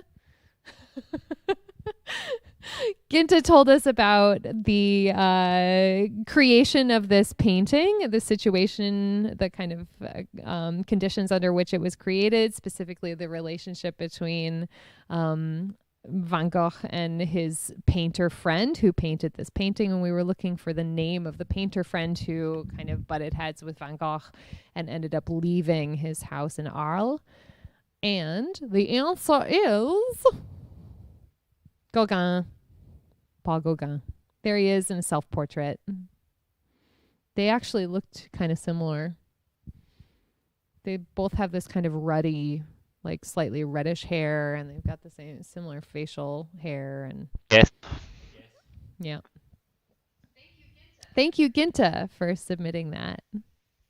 Okay, so there was a little bit of hiccup with question number 4, but so there are 3 things you're not supposed to do with a Mogwai. If you get all 3, you get 1 point. And then if you could name which one is like causing the Mogwai to like turn into a gremlin, you get an extra point. Why? Because it's the holiday season. You get a point. So the 3 things are: don't put them away from hell, or don't put them in light. Don't make him wet, and never, ever Ever feed them after feed him midnight. after midnight. And that's The thing thing that turns him Yeah. into a gremlin. Don't feed him after midnight. You don't want him to turn You into don't a want to eat gremlin. after midnight. It's just causing you stomach aches. Don't do it. Especially when you get older. Yeah, acid reflux, man. So, Like 30, you hit 35 and then it's so like, if you had 3 answers and just those and weren't sure which one is causing the turn into a gremlin, 1 point. If you knew all the 3 plus which one was the actual cause, you get yourself 2 points. yep, 2 points Oh my possible. god, I don't know how many points there are possible this round. I don't There's know, like we're gonna points have to are- do some math. Ugh. Okay, question number 5 is our literature question. This is the one that is always selected from the Boekleben World Library list. And Dieter read a passage including some little clues like Miss Havisham and Estella.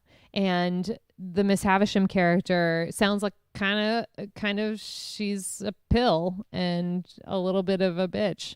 So that might have led you. Also, it's related to the holiday spirit because it's by the same author as another very famous holiday piece of writing. So if you got either Charles Dickens or Great Expectations, give yourselves an extra point. Charles Dickens, of course, also wrote the Christmas Carol. That was the holiday thing that ties it into this week's theme. So, what is the name of the holiday first recognized by presidential declaration in 1997? It's Kwanzaa. Not sure if I spelled that correctly. Happy Kwanzaa. Kwanzaa. Kwanzaa. It's taken from a Swahili phrase, matunda ya kwanza. It means first fruits. Because, of course, the first harvest of the season happens in December in the Southern Hemisphere in the place where, in like the Zululand area, which is what it was inspired by. So happy Kwanzaa. It starts actually on December 26th. So we've got some time this year. Question number 7.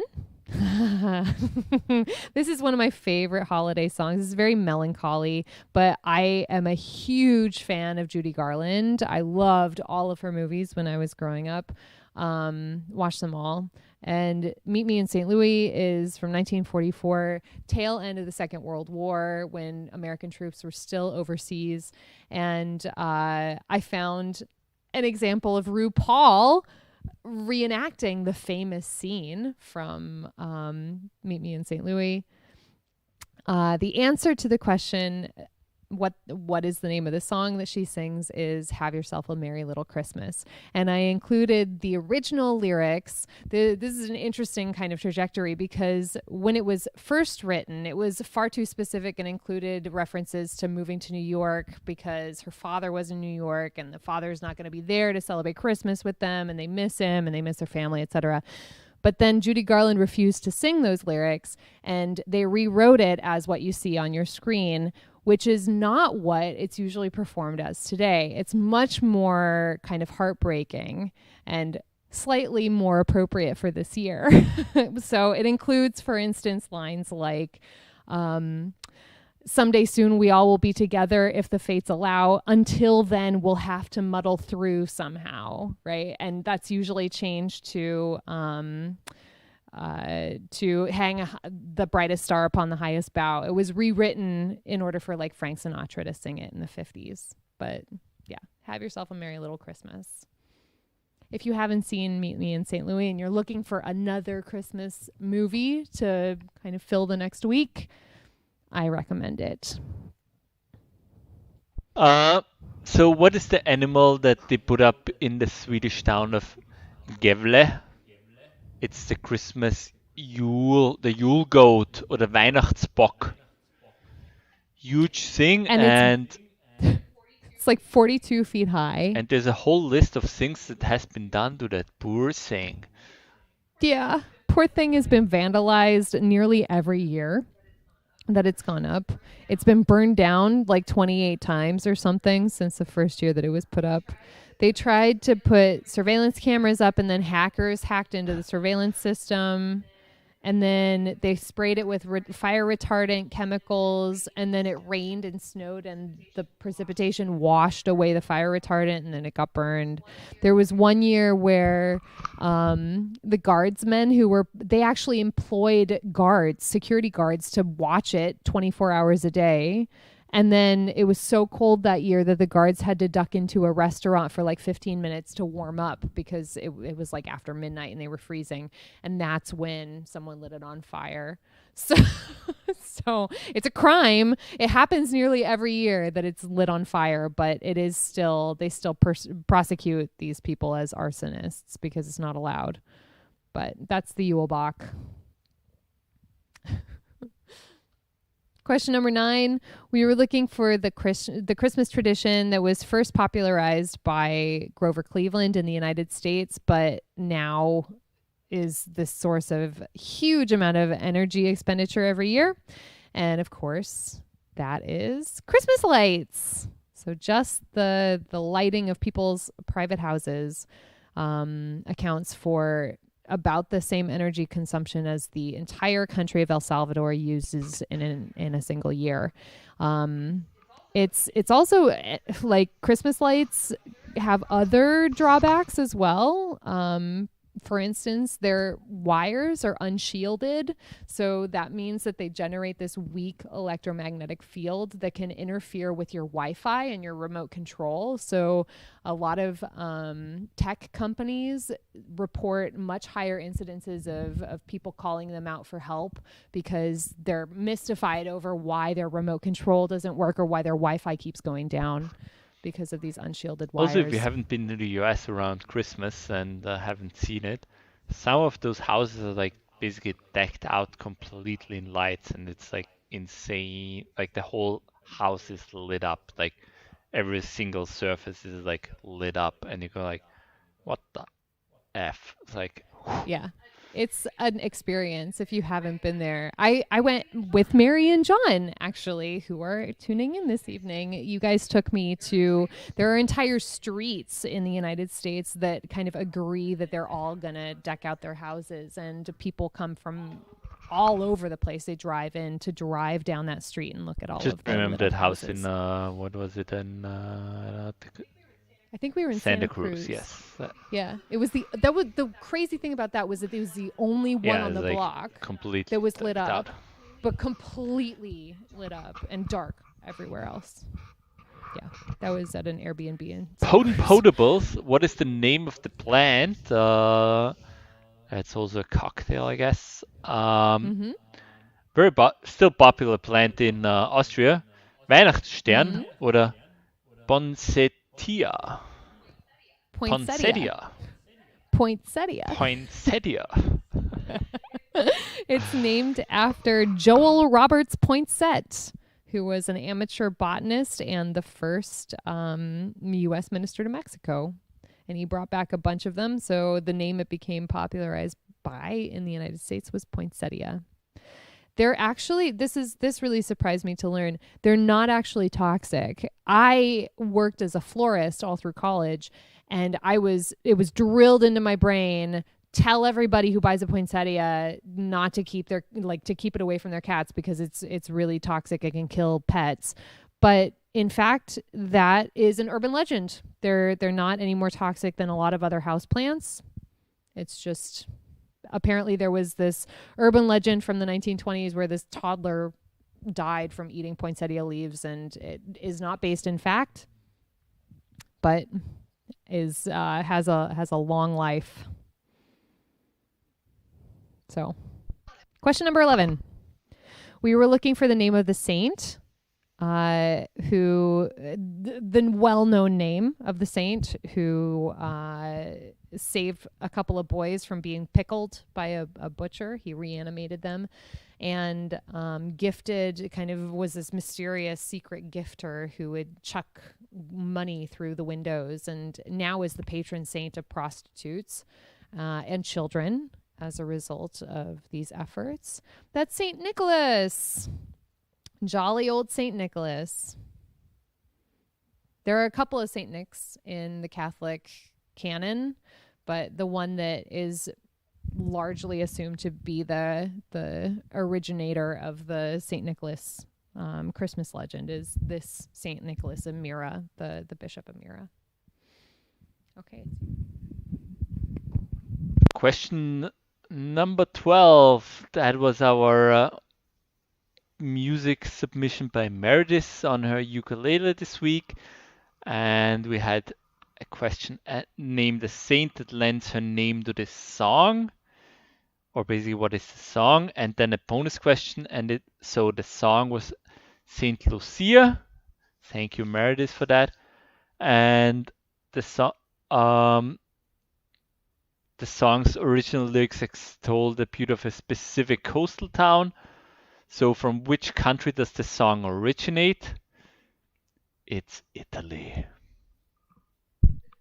Specifically, this little bay off of the major bay of Naples. It's a Neapolitan song, a traditional song that was then popularized by the guys who did the gondolas, the gondolieri, and in the 19th century, and that's how it became kind of widely known. So Sweden and Italy, oddly, are the countries that mostly celebrate this holiday. And Meredith, when she sent in her music submission, her music file, she noted that she sang this song in a Swedish church one year and was astounded that they still do the wreath with the lit candles on the little girl's head.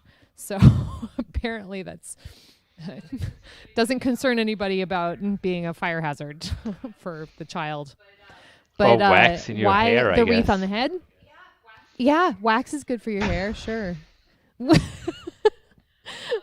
The story is that she put these candles and the wreath on her head because her arms were so full of food, so she didn't have a hand to hold a light in front of her when she was going through the catacombs. But it seems like a dangerous tradition. I don't know. But it also seems like a dangerous tradition to me to put live candles on a Christmas tree, and my husband assures me that it's not. So who knows? All right, question number I 13. give that to Gretel because it's like I have no idea. This one is a little bit of a walk. So there are two items listed in the song 12 Days of Christmas that actually have the same etymological origin. There's one thing, perdix, the Greek term perdix, which probably derived from this verb that means to break wind, or in English, to fart. And then it made its way first into English and became one thing, and then made its way through Old French into English and became another thing. And the first of these is the partridge, because the partridge was named apparently because of the sound it makes when it takes off. And if you Google or look on YouTube for a partridge taking flight, a video of a partridge taking flight, the sound it makes, it sounds like a fart. Okay, so that's where the name the partridge came from. Now, when it was going through Old French and it became perdrix or perdrix and moved into English as perdrix, instead of being translated as a partridge in a partridge, which is basically what it meant, right? A partridge, like a turducken, like a partridge shoved inside a partridge and served together. They translated it as pear tree because perdrix sounded like pear tree. So partridge and pear tree are the two things that we were looking for. And if you named either of those, you got a point. Okay. That was a little bit of a walk around, but we got there. Sure. Sure, if you say so. Question number 14. Kurisuma niwa Kentucky. Kentucky for Christmas. But that's not what we were looking. We were looking for the other element that was added into the emoji alphabet in 2015. And it's the Christmas cake. Die Weihnachtstorte.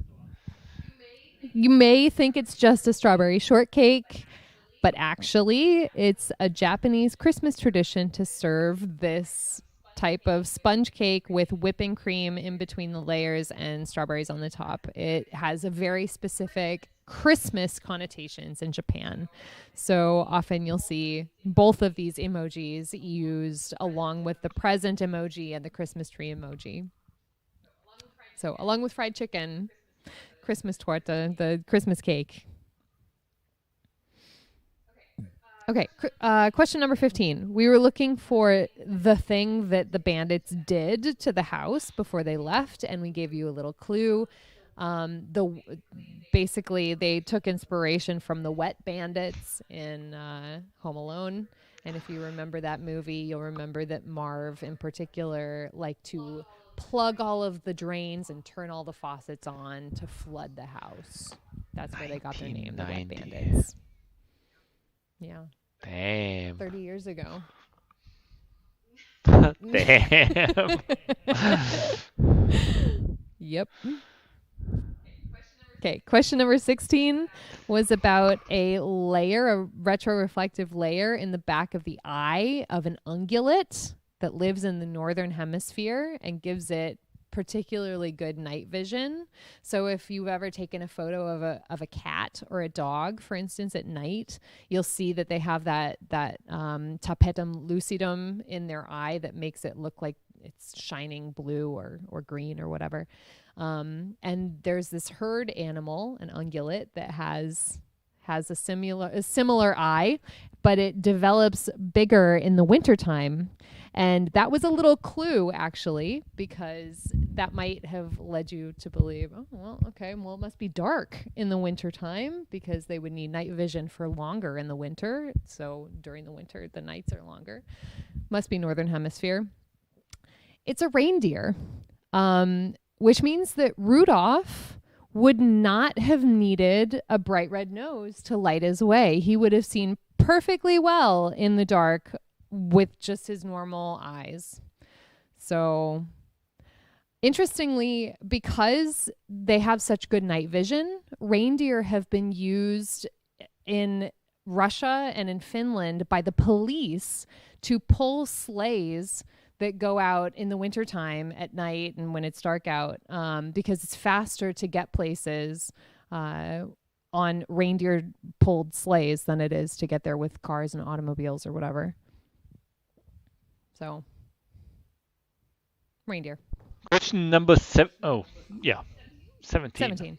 What Christmas-themed ballad premiered in 1892?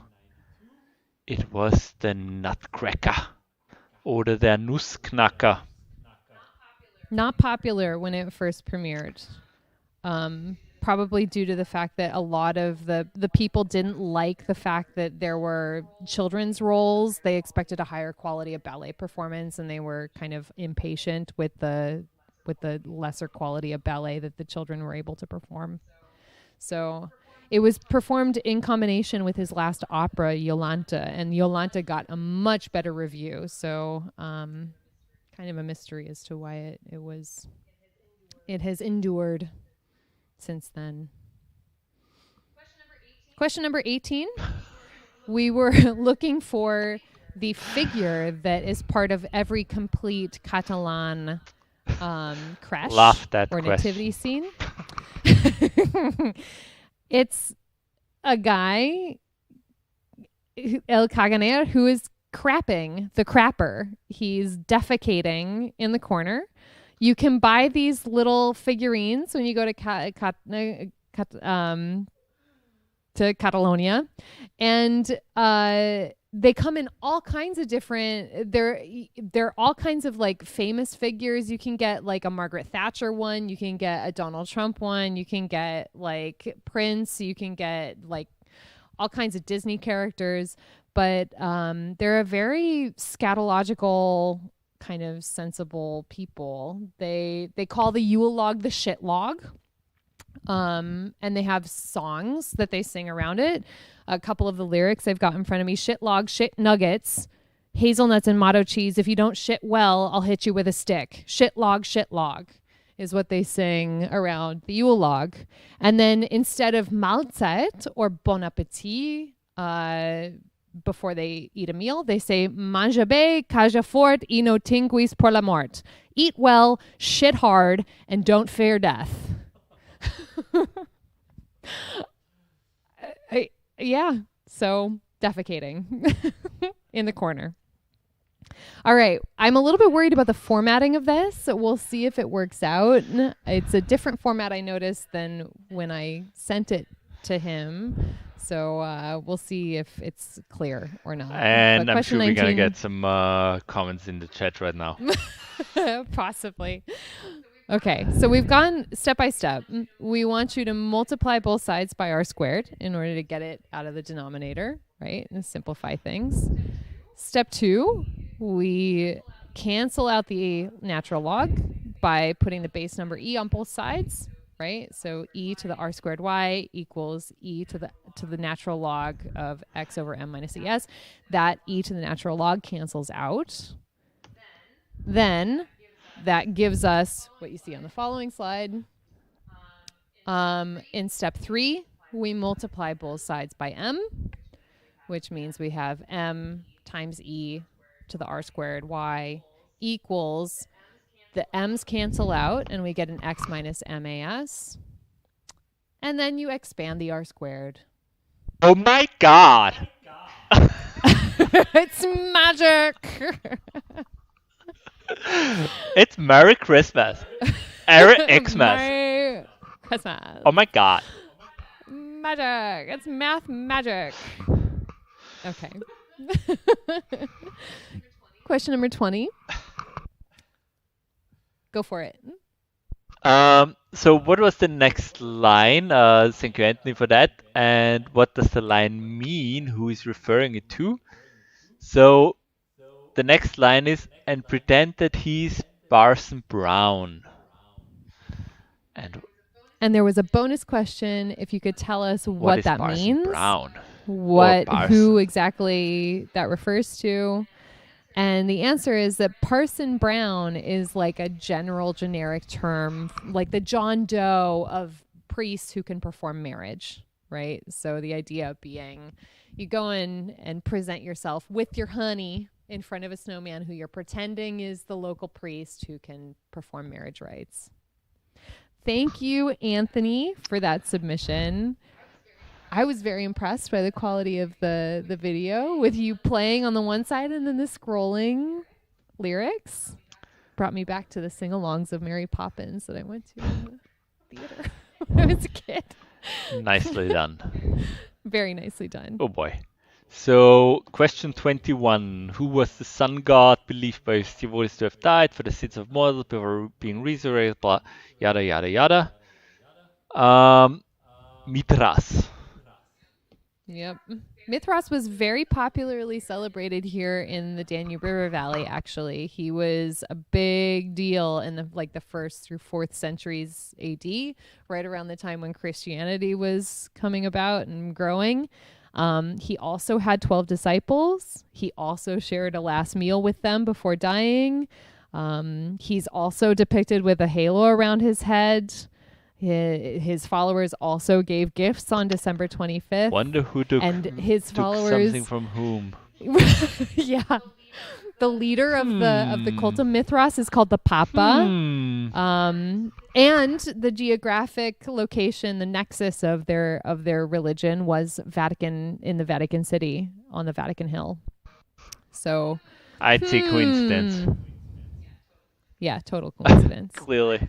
I say you put the Mithras Beth in Christmas. Wow. So in Takanakui. in Peru, what do they do to settle old disputes? They go back old school. They drink a lot, and then they sign up, and then do some proper fist fighting, like. Yep. Knock down, drag And out. it's legally binding. Basically, if you enter that, you enter it to settle certain disputes, and whatever the outcome, if you lose, then you lose. Das Recht des Stärkeren, I guess. It's old school. I mean, And lots of people show up to watch. lots of people show up for Ultimate Fighting. It's kind of Men, women, children engage in it as well, apparently. And there are certain rules. You're not supposed to like pull hair or bite or hit people on the ground. You're supposed to wrap your hands in cloth before you start. But other than that, just go at it. All right. Question number 23. We wanted to know the location of the amazing World Santa Claus Congress.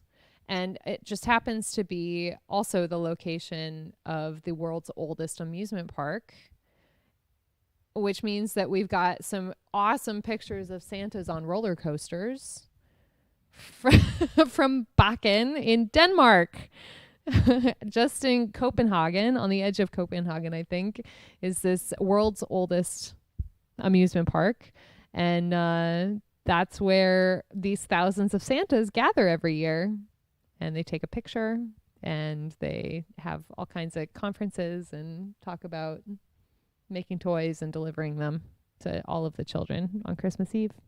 There was a bonus point available for this question, which is basically that I was confused about Anthony Fauci saying that Santa was immune. He had an innate immunity, because if that's the case, then why did they cancel this year's conference? no. This is like So weird. if you got innate immunity, Santa has an innate immunity, then give yourselves an extra point. And as Philip pointed out, also the WHO technical head, Maria van Kerkhove, also mentioned that Santa has an innate immunity, which is a different stance than the Irish foreign minister took.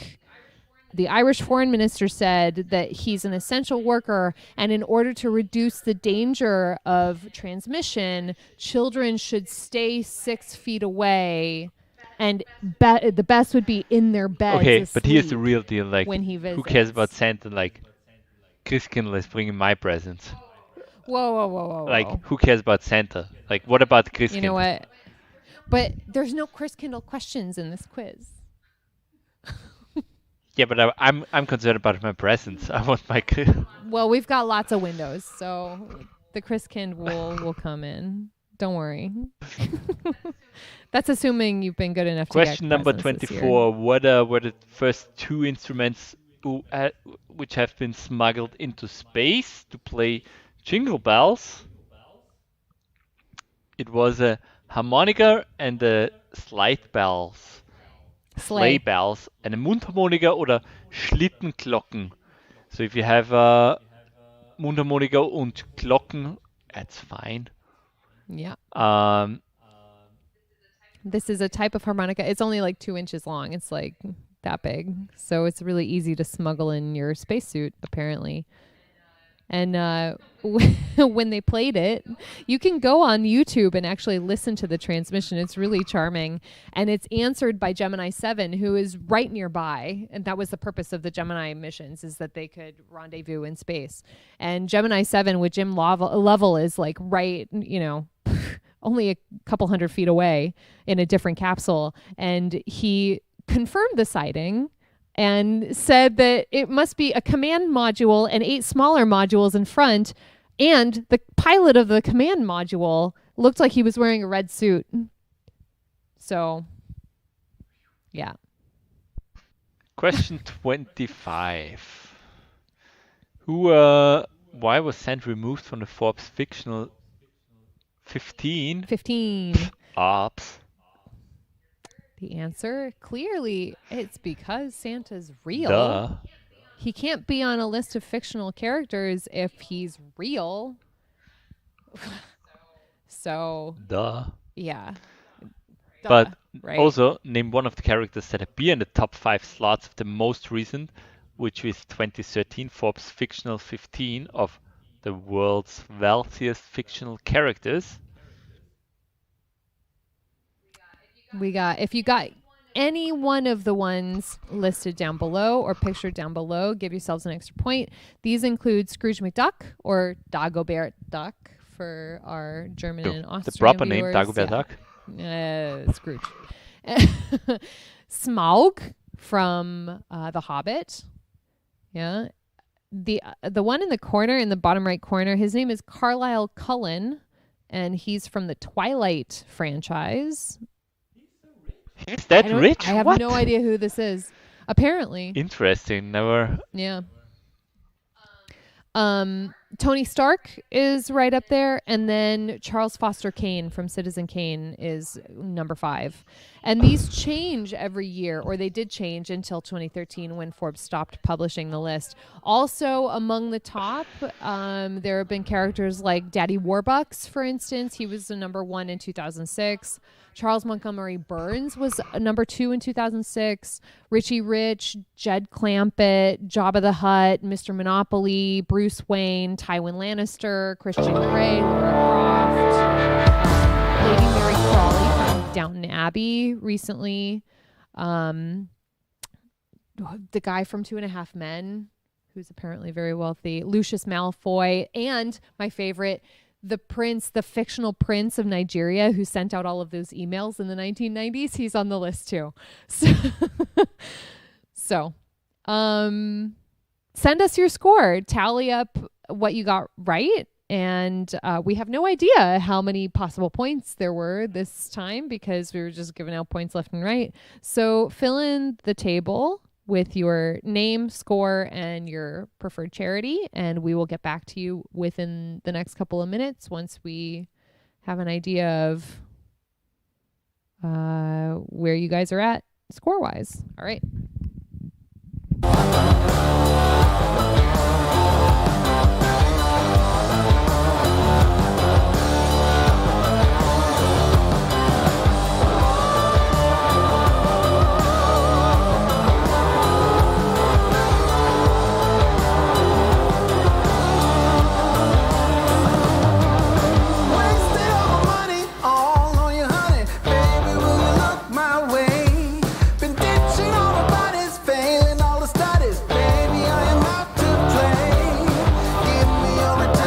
Sweet redemption, I will never let you down. Will it ever get sunny? Oh, I wonder, honey, baby, how you make me sway.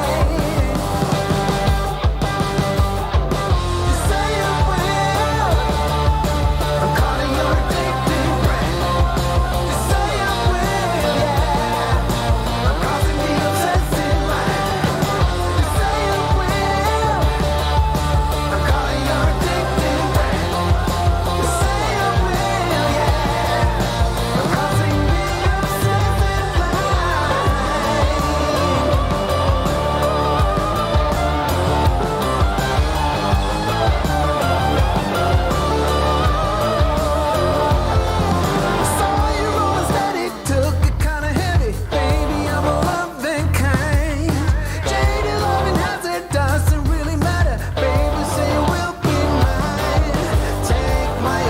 And my safe protection, I will always be around.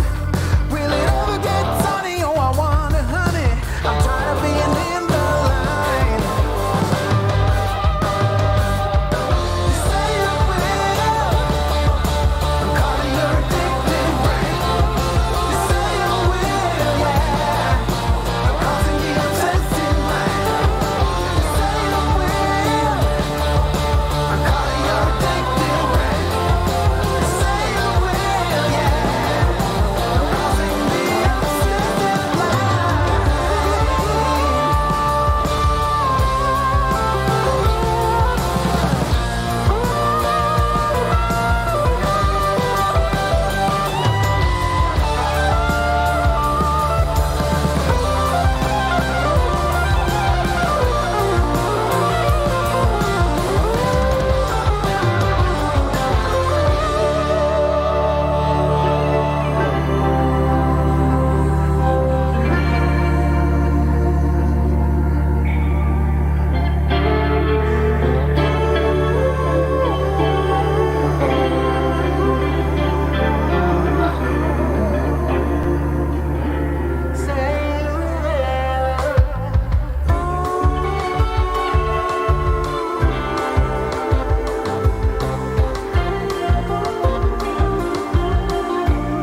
Okay, before I announce the winner, we have a surprise video submission by Anthony and Susanna. I haven't seen it, so let's hope it's not dirty. Um, because here we go. We were all on lockdown and had nothing to do. We couldn't, no, we couldn't go out at all. Every week was a countdown until it was time again. It brightened up even our darkest nights. Every week on YouTube Live, from all over the world, we came running to play it again. Locked down in the spring and fall, with you we made it through it all. Yes, you were there, yeah, yeah, yeah. You had a quiz, it was good to know you had a quiz. Oh yeah, you had a quiz.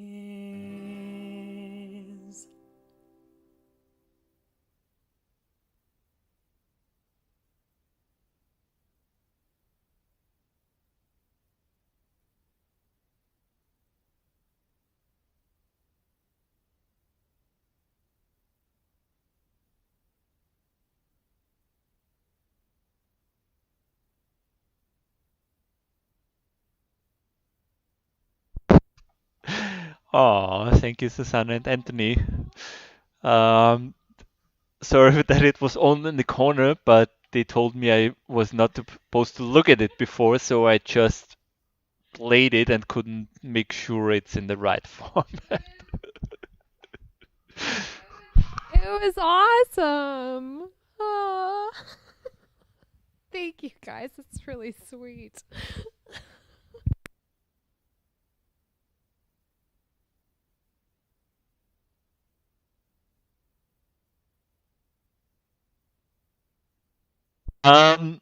Okay, so thank you again.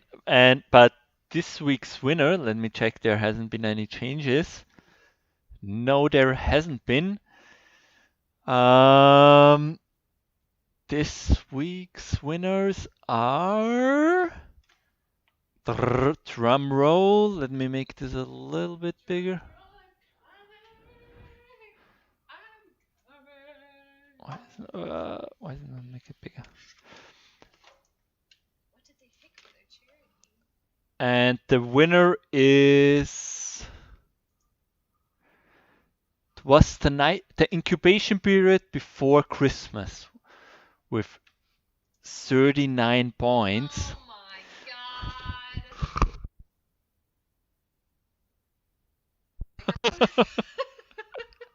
my god.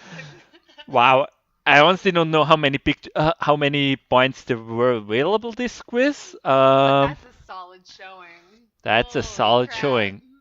Amazing. It's worth mentioning our second and third place teams. In third place, we've got Too Cool for You and 4 Glühwürmchen with 32 points each, who selected fairfight.com and give.org. And then in second place, we've got another tie, which is between the teams X Mask Spirits. And every song's a sexy song if you're kinky.